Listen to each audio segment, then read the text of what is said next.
Assalamualaikum warahmatullahi wabarakatuh. Selamat malam, selamat pagi, selamat siang, selamat sore. Selamat berjumpa kembali dengan saya Nur Jaya Jaya di channelnya Derek Daud. Malam hari ini saya mau mengikuti rutinankan sholawatan Kanjeng Sunan Ampel di Karangrau. Acara rutinan setengah bulanan sekali teman-teman ya. Ini jamaah-jamaahnya dari berbagai negara belahan dunia. Ada Tambak, Sumbing, Buntu, dan juga ada Kecila.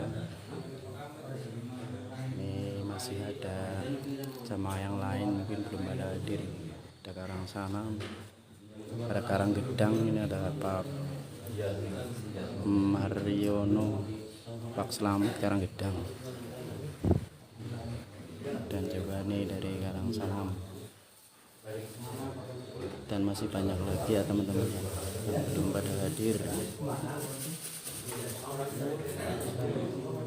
Ini ada yang Tambak Kupusari, ada yang Kecila, itu Kecila yang saya ini Leput di Buntu, dan yang lainnya masih banyak lagi ya. Belum pada hadir teman-teman. Ini juga ada Mas Nur dari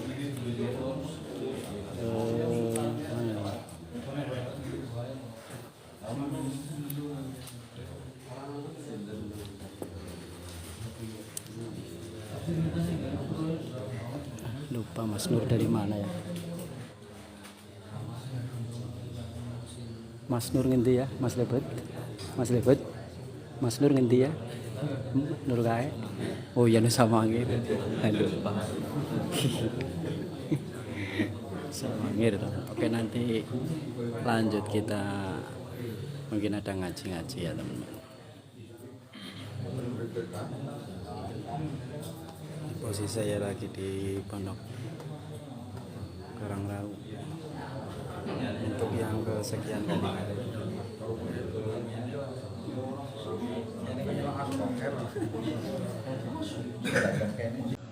Assalamualaikum warahmatullahi wabarakatuh. Bismillahirrahmanirrahim. Wassalatu wassalamu ala rasulillah Sayyidina Muhammadin ibn Abdillah wa ala alihi wa ashabihi wa mawala. Allahumma sholli wa sallim ala Sayyidina Muhammad wa ala ali Sayyidina Muhammad. Subhanaka la ilma lana illa ma 'allamtana innaka antal alimul hakim. Rabbi shrah li sadri wa yassir li amri wa hlul 'uqdatam min lisani yafqahu qawli, amma ba'du. Para kanca anggota jamaah majelis sholawat Kanjeng Sunan Ampel sedaya ingkang rawuh kang tansah kula mulyaken.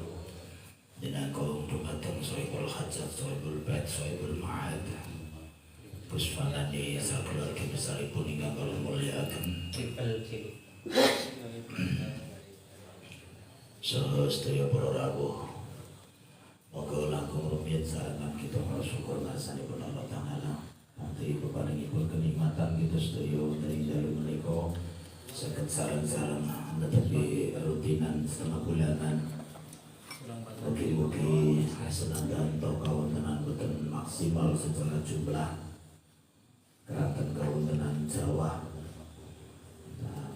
Mugi-mugi tetap boten ngirangi kesakralan kita anggenipun sholawat kula. Lan ugi syukuranipun Mas Rafiqul A'la, mugi-mugi dadosaken wasilah lantaran dipun tambahi kenikmatan ingkang langkung ageng, langkung kathah, langkung barokah. Allahumma amin. Para rawuh sedaya manca-manca jamaah sholawat ingkang kula mulyaken mangke jangkepi pepanggihan tiap setengah bulanan menika senajan puniki wektane sampun sawetawis dalu jam 11. Tapi boten ngilangi pengajatan kangge ngaos monggo sareng-sareng kita lajengaken anggenipun maos kitab Shallu Alaihi. Dan yang mriki kita aturaken wa Al-Fasi fi Sarfid Dalail ba'da qaulil musannif. Sampun kita aturaken kula semanten.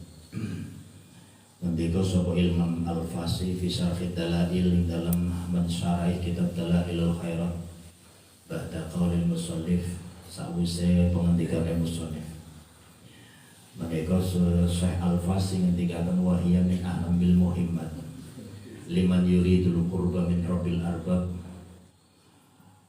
Wahya utawi sholawat iku ahamul muhimmat, perkara penting sing paling penting, utawa dimaknani paling penting-pentingnya perkara penting.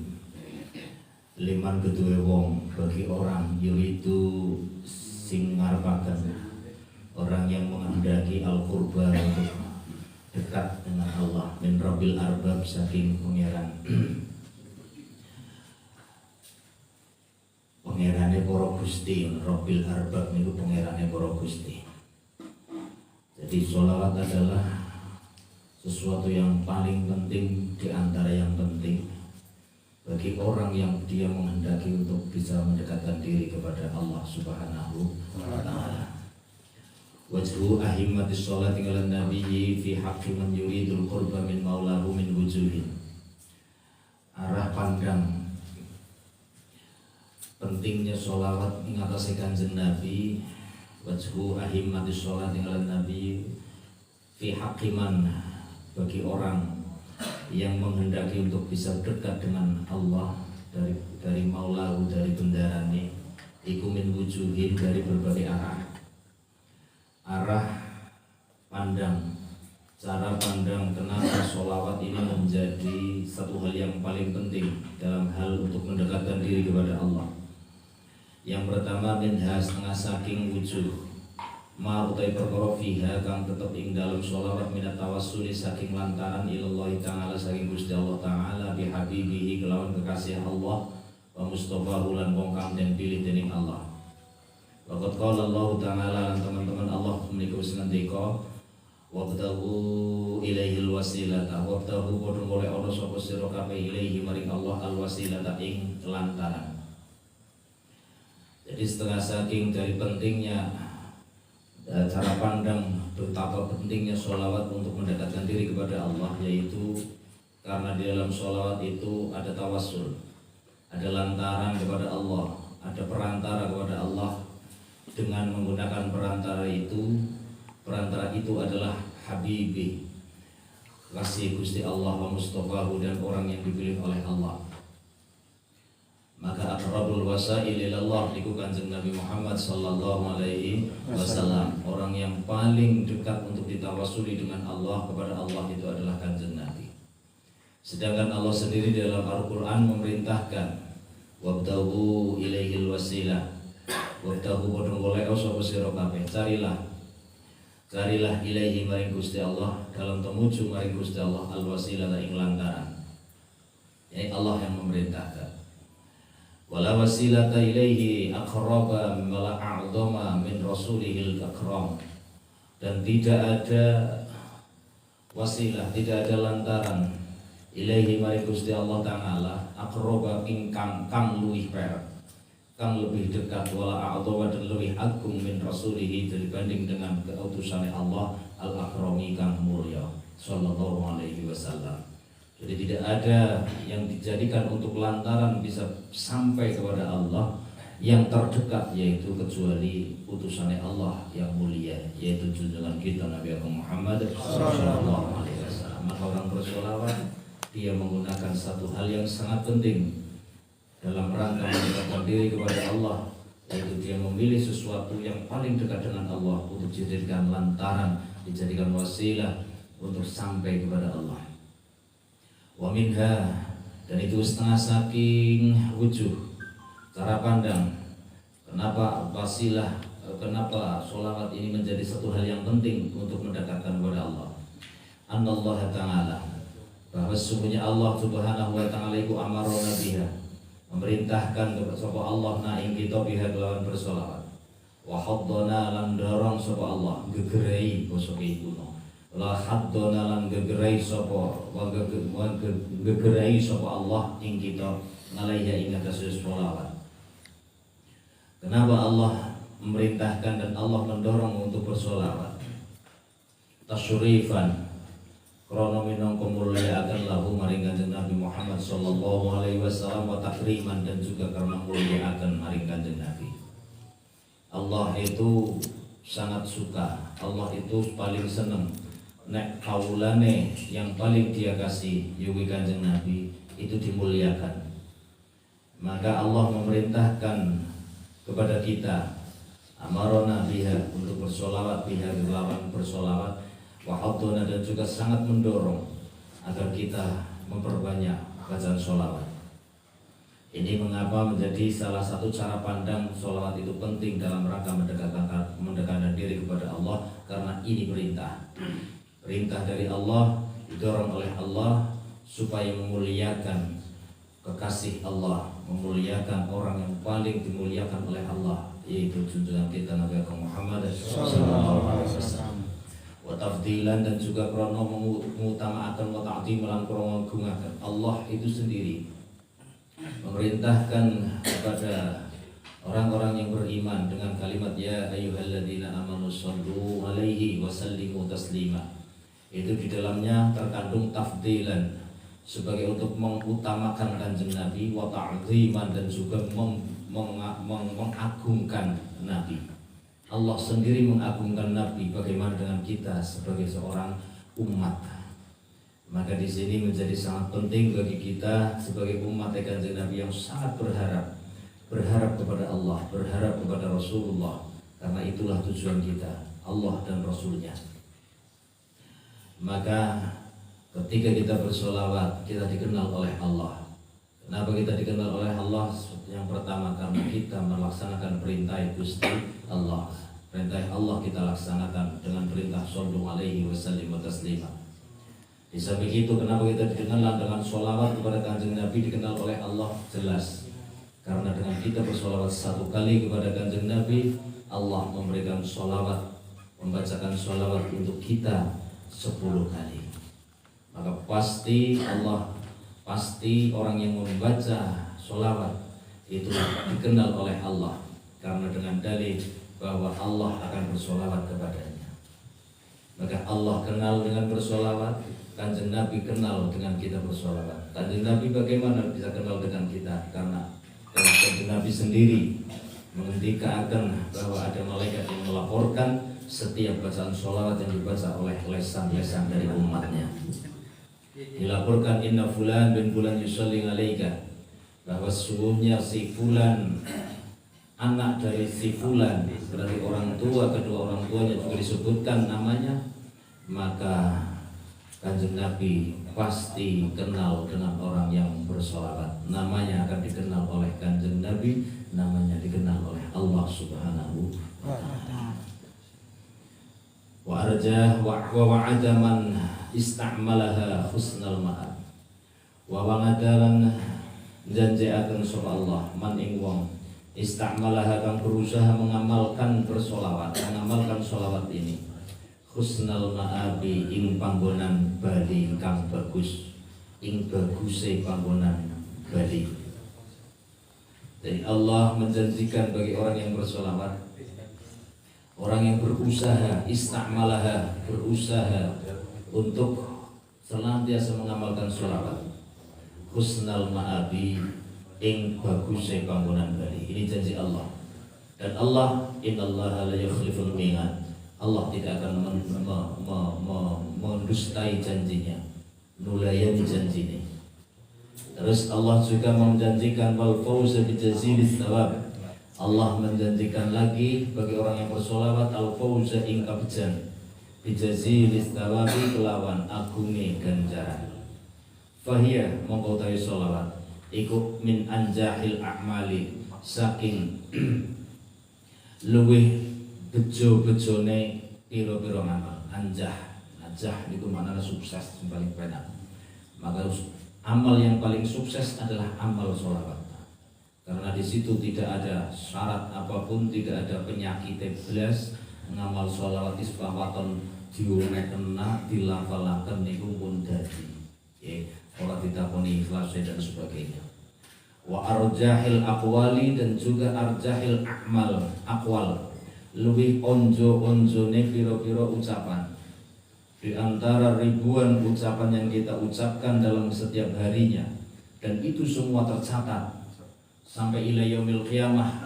Kiamat wong masing-masing adalah kiamat sugro, berarti kiamat ketika kita diambil oleh Allah. Maka ucapan kita mulai dari kita balik sampai kita terakhir mengucapkan apa nanti ketika sakaratul maut, itu semua tercatat semuanya. Maka ketika orang baca bersolawat, lesannya lebih banyak basah, dibasahi dengan kalimat-kalimat solawat, itu akan menjadi arjahil aqwal, yang paling onjo-onjone pengucap yang dia ucapkan dalam kehidupan, itu sholawat. Wa azkal ahwali, dan juga ketika seorang hamba, seorang umat dalam keadaan bersolawat, itu dikatakan azkal ahwali, lebih bersih-bersih keadaan. Karena orang yang sedang dalam keadaan bersolawat, dia diberikan oleh Allah sholawat 10 kali lipat. Maknanya ketika seorang hamba bersolawat kepada Kanjeng Nabi, dalam keadaan bersolawat kepada Kanjeng Nabi adalah keadaan di mana dia hakika dalam keadaan yang paling bersih, karena sedang mendapatkan rahmat dari Allah. Rahmat itu pasti karena barokah Kanjeng Nabi Muhammad sallallahu alaihi wasallam ketika orang itu mengucapkan kalimat solawat. Maka orang bersolawat di situ dikatakan, ketika satu kali ucapan sholawat diucapkan oleh lisan orang tersebut, 70.000 malaikat diletakkan oleh Allah, diturunkan dari langit di sekitar orang yang sedang bersholawat satu kali. Dihitungkan menjadi kelipatan, ketika hitungannya pun dilipatkan. Maka 70.000 itu malaikat ketika orang bersholawat satu kali ditugaskan oleh Allah untuk memintakan ampun, memohonkan ampun orang yang bersolawat itu. Dan itu ila yaumil qiyamah, tanpa geser. Jadi tanpa geser. Ketika kedatangan yang lain lagi yang sudah ada di situ tidak akan geser, dia juga akan di situ kembali, tetap di situ, dan kedatangan yang baru lagi juga akan ke situ lagi. Kita bayangkan, karena kita membayangkannya ruang dan waktu, tapi alam malakut itu sudah tidak ada ruang dan waktu. Maka ketika satu kali sholawat 70.000 malaikat dihadirkan oleh Allah, diturunkan dari langit. Kita tahu malaikat diciptakan dari apa?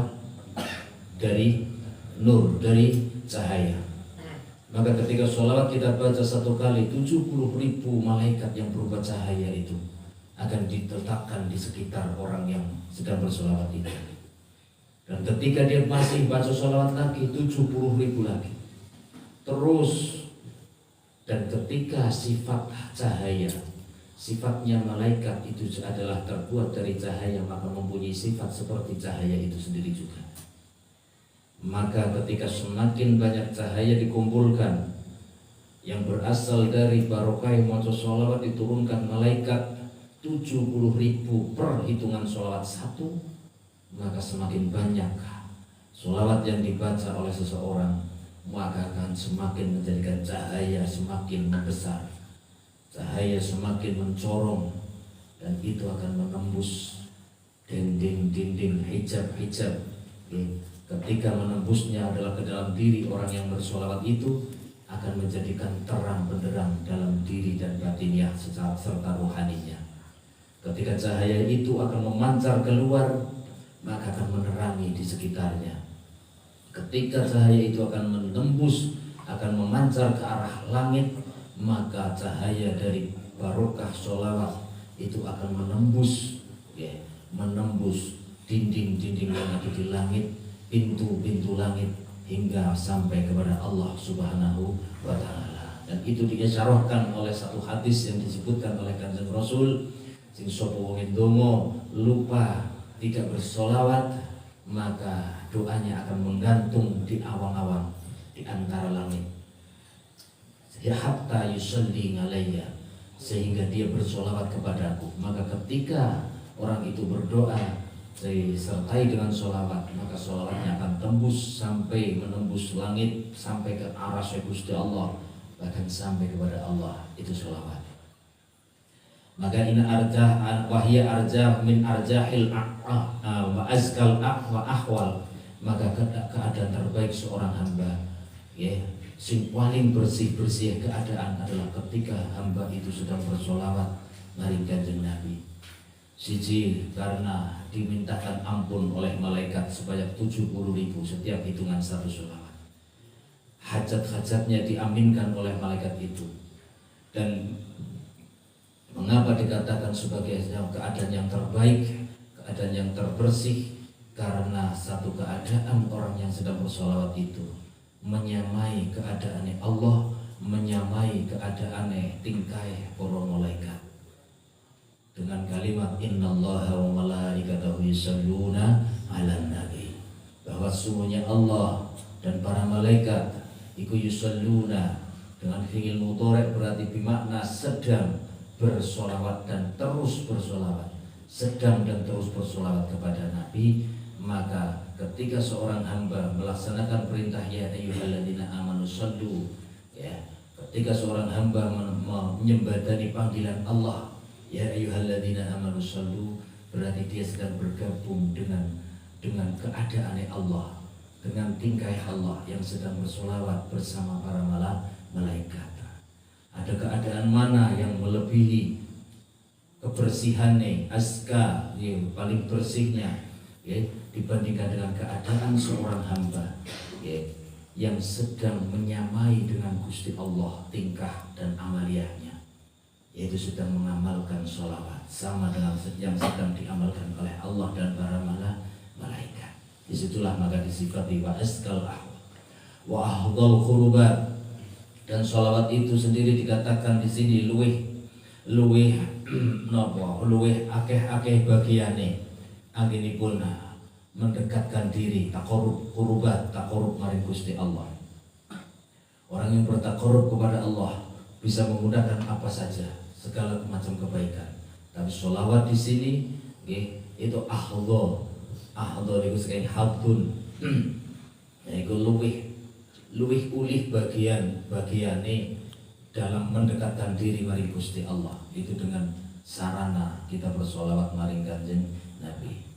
Ketika kita mendekatkan diri dengan ibadah kita, ya kita masih berharap juga ketika dengan sholat tujuannya perak maring Gusti Allah.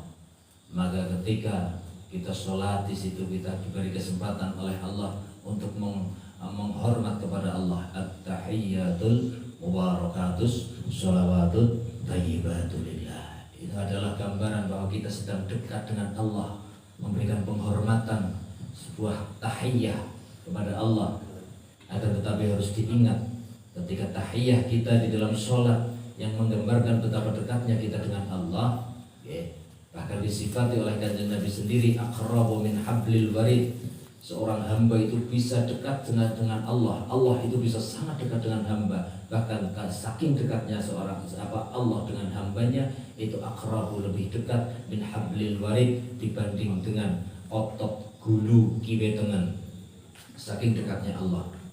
Akan tetapi kasunyatane ketika kita diberi kabar semacam itu, ketika kita memberikan tahiyah penghormatan kepada Allah, hati kita itu tidak merasakan kehadiran Allah dalam sholat kita, dalam ibadah kita. Lebih banyak menghadirkan makhluk-makhluk yang lain, makhluk duit teko, makhluk kondangan teka, makhluk yang lain semuanya. Allah malah di nomor berapa kan?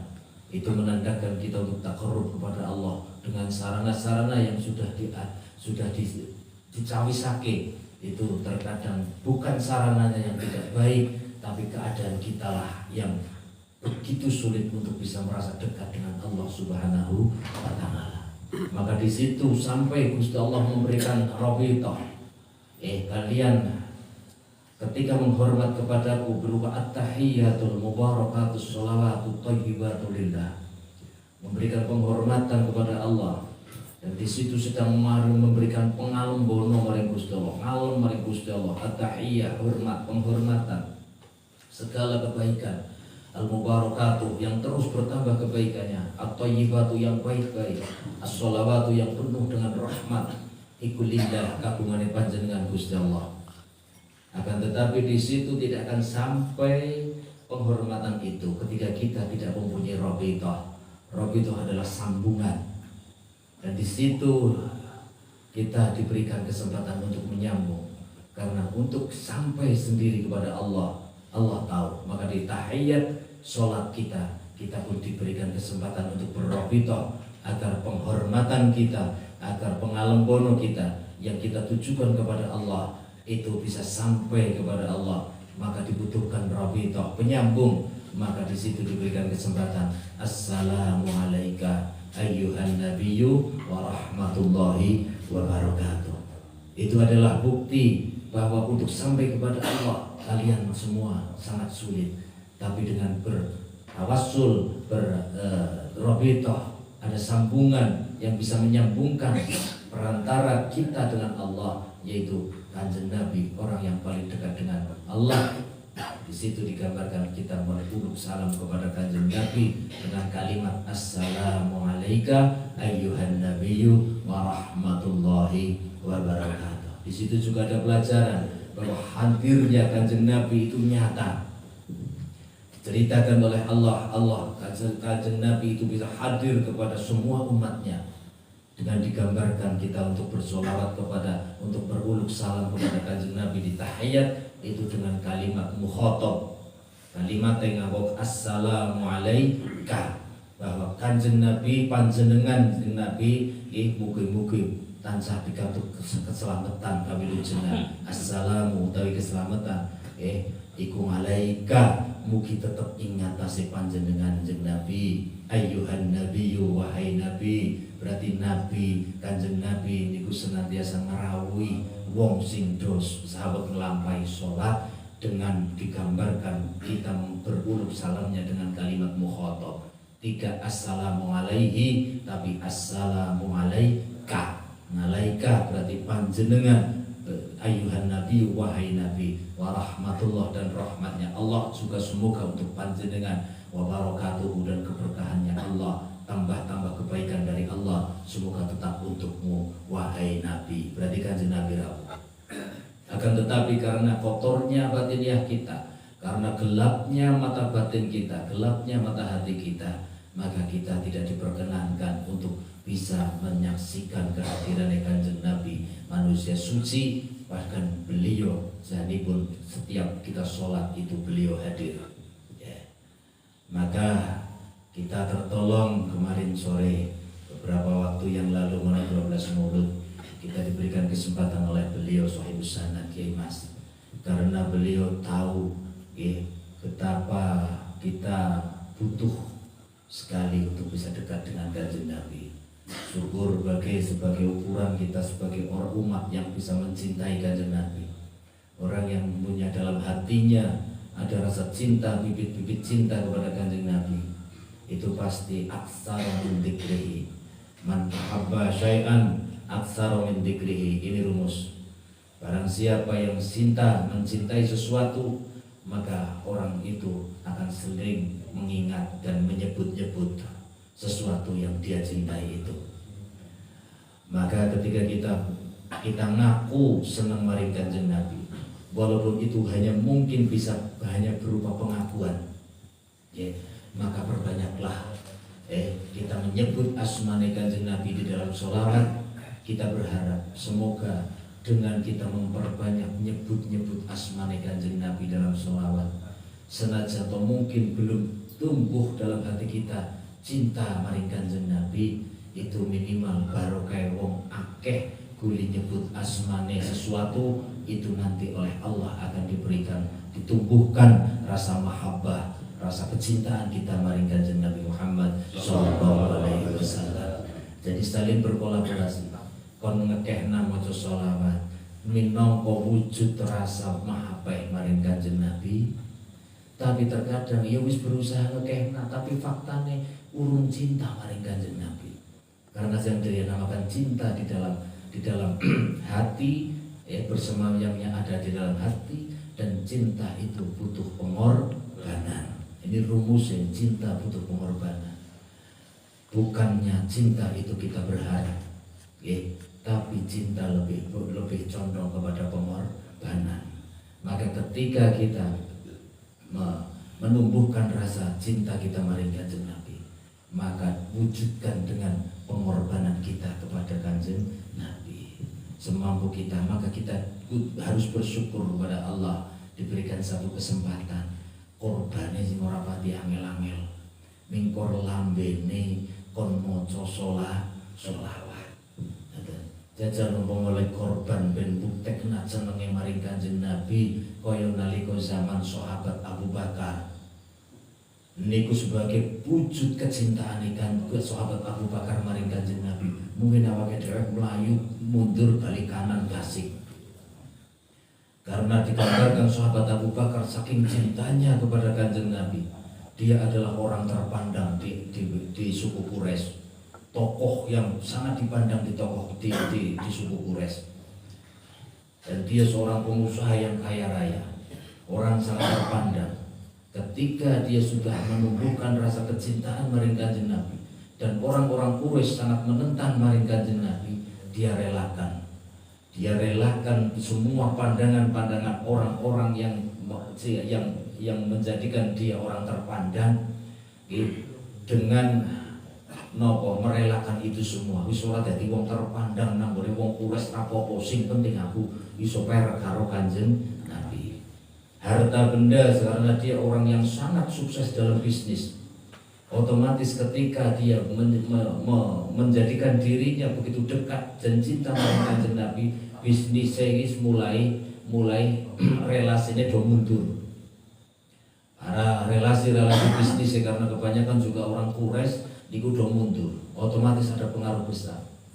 Alhamdulillah ya sahabat Abu Bakar itu sudah kadung kaya raya, wis kadung kaya raya. Maka senajan bisnis relasinya sing mau bisnis nih karo kiyambakipun menika do mundur, niku kekayaannya Abu Bakar niku tetap masih banyak. Tapi kekayaan yang dimiliki oleh sahabat Abu Bakar, dia korbankan untuk mewujudkan rasa cintanya kepada Kanjeng Nabi Muhammad Sallallahu Alaihi Wasallam. Kita bayangkan sahabat Abu Bakar bukanlah orang bodoh, dia orang intelektual, orang yang sangat rasional, orang yang sangat berpikir rasional. Karena apa? Dibuktikan dengan dia adalah seorang bisnismen, perhitungan, jelas perhitungan yang ngomong bisnis. Tapi ketika dihadapkan dengan kecintaan maring Kanjeng Nabi, etung-etungannya wis ora tinggo. Semua hartanya diberikan untuk mewujudkan cintanya maring Kanjeng Nabi Muhammad Sallallahu Alaihi Wasallam. Bahkan anak putrinya yang baru berumur 9 tahun, dia pasrahkan Kanjeng Nabi kok menawa panjenengan kersakaken. Anak kulo gadah anak wadon. Kulo gadah anak wadon nembe umur 9 tahun. Mang panjenengan ngersakaken monggo panjenengan benden. Dadosaken istrine panjenengan. Dewi Aisyah binti Kanjeng Nabi Muhammad binti Abu Bakar Siddiq radhiyallahu anhu. Maka di situ pengorbanan sahabat Abu Bakar. Kita bayangkan seorang tokoh yang sangat dihormati, seorang miliarder. Ketika sudah dekat dengan Kanjeng Nabi, dia rela setiap saat hadir di samping Kanjeng Nabi. Ketika di mana ada Kanjeng Nabi, di situ ada sahabat Abu Bakar. Bahkan sampai dalam keadaan yang sangat terpuruk, ketika diancam dibunuh oleh Quraisy, siapa yang menangani? Tidak lain adalah sahabat Abu Bakar, seorang tokoh besar, seorang yang sangat terpandang, seorang yang sangat-sangat kaya raya, rela nderekaken Kanjeng Nabi dalam keadaan menjadi buronan oleh orang-orang Quraisy, diburu untuk dibunuh. Dia yang nderekaken adalah sahabat Abu Bakar. Sampai-sampai begitu capeknya Kanjeng Nabi bersama sahabat Abu Bakar dalam rangka melarikan diri dari ancaman Quraisy, itu beristirahat di Gua Sur, yang dalam cerita beliau menikah mendapatkan ancaman. Ketika Kanjeng Nabi ngersakaken saking sayahipun, saking payahipun, pindah dalam keadaan panas, tidak ada bekal sama sekali. Menika leren kendel tengene Gua Sur. Kanjeng Nabi begitu sayah, akhiripun sare, ngersakaken sare sahabat Abu Bakar. Ngersakaken Kanjeng Nabi ampun sare teng nginggil waktu monggo pupu kula nggih bantalan karena tidak ada bantal. Maka sahabat Abu Bakar merelakan pupune sahabat Abu Bakar untuk bantalan Kanjeng Nabi. Kanjeng Nabi ngersakaken nggih akhire sare nganti pules. Dikala kala Kanjeng Nabi pules ngoten niku nggih sahabat Abu Bakar menjaga dari ancaman segala macam. Maka di situ ada peristiwa ketika Kanjeng Nabi masih pules, sahabat Abu Bakar melihat dari celah batu, karena Gua Sur adalah hanya tumpukan batu yang ada rongganya. Maka di situ ada seekor ular yang sangat berbisa, karena ular padang pasir itu bisanya itu berlipat-lipat keampuhannya. Dan ular itu bisa saja keluar dari lubang itu dan mengancam akan menggigit Kanjeng Nabi. Sahabat Abu Bakar dalam keadaan pupune agi tinggo sarean nang Kanjeng Nabi nggo bantalan. Itu melihat ancaman maring Kanjeng Nabi, harap buka Kanjeng Nabi jelas mboten kersa, mboten wantun. Kanjeng Nabi kersanipun sare mawon. Akhiripun sahabat Abu Bakar inisiatif, ular semakin akan keluar dari lubangnya.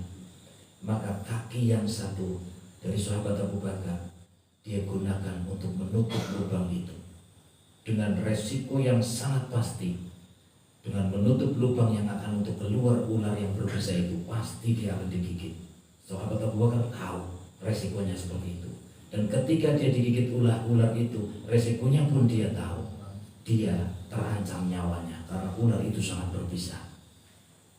Maka tanpa ragu, demi kenyamanan Kanjeng Nabi sing istirahat nang pupu sing sijine, dengan begitu pulasnya sahabat Abu Bakar menutup lubang celah yang akan untuk keluar ular itu.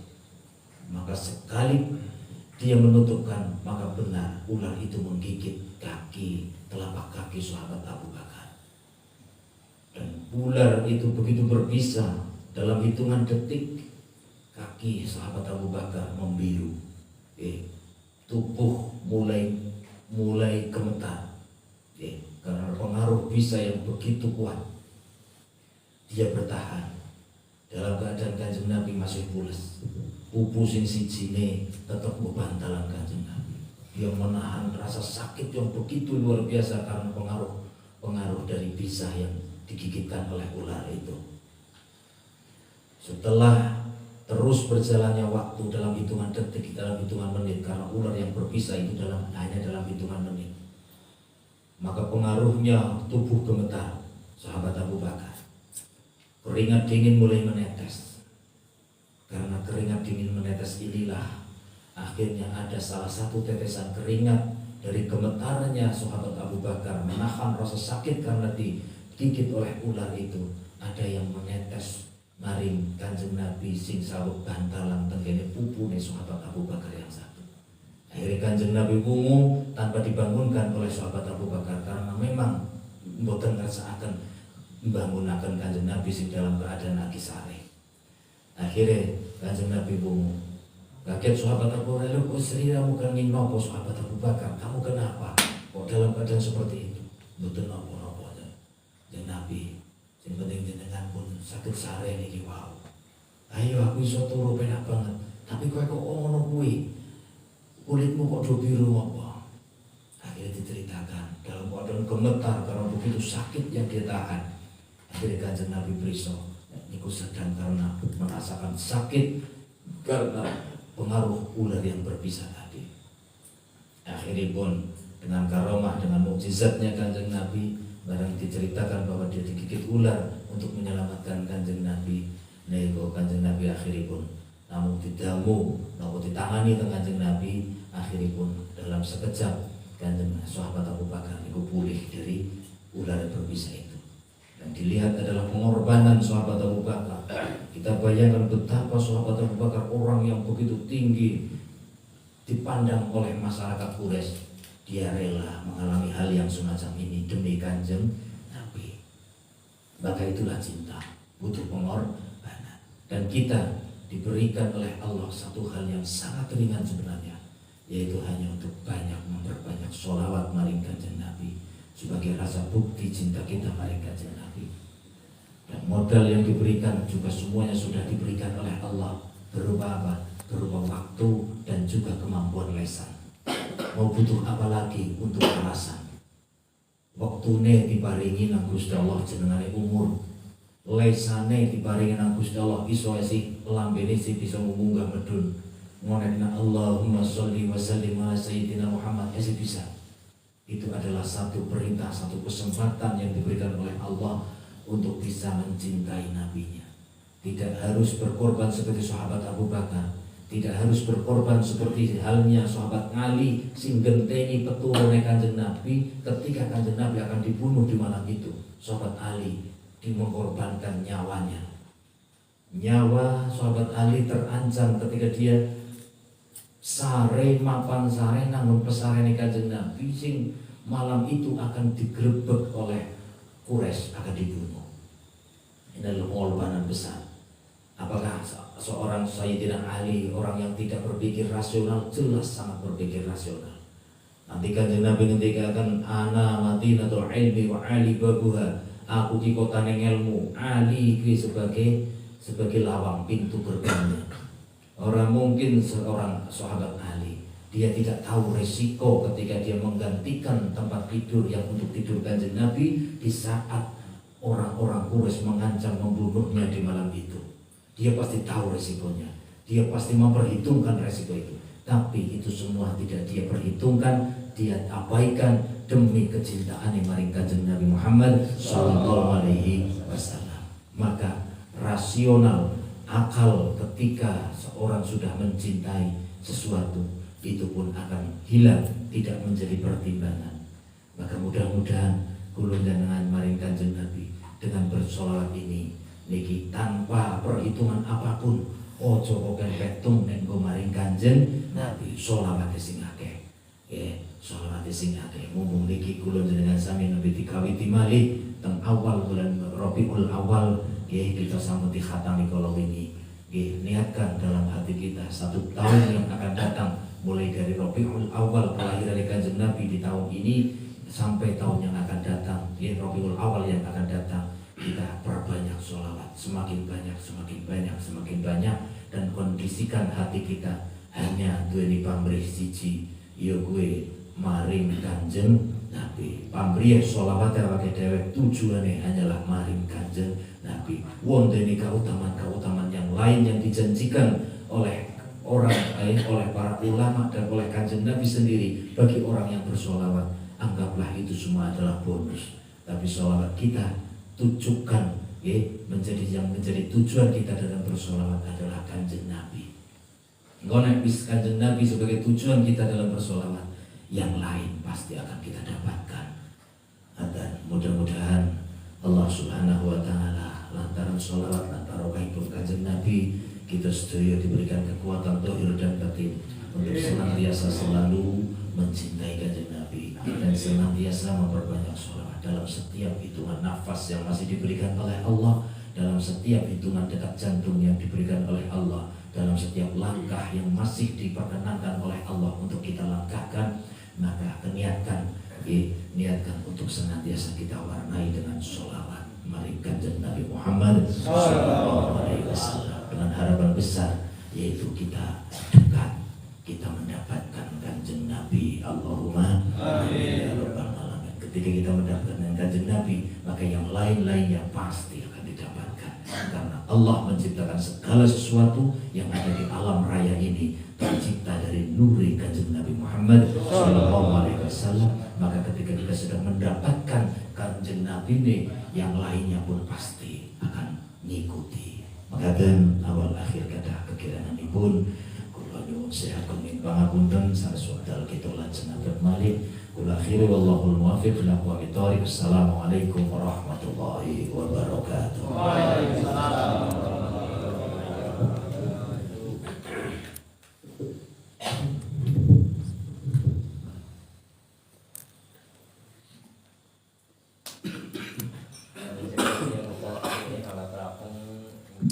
Mas Novel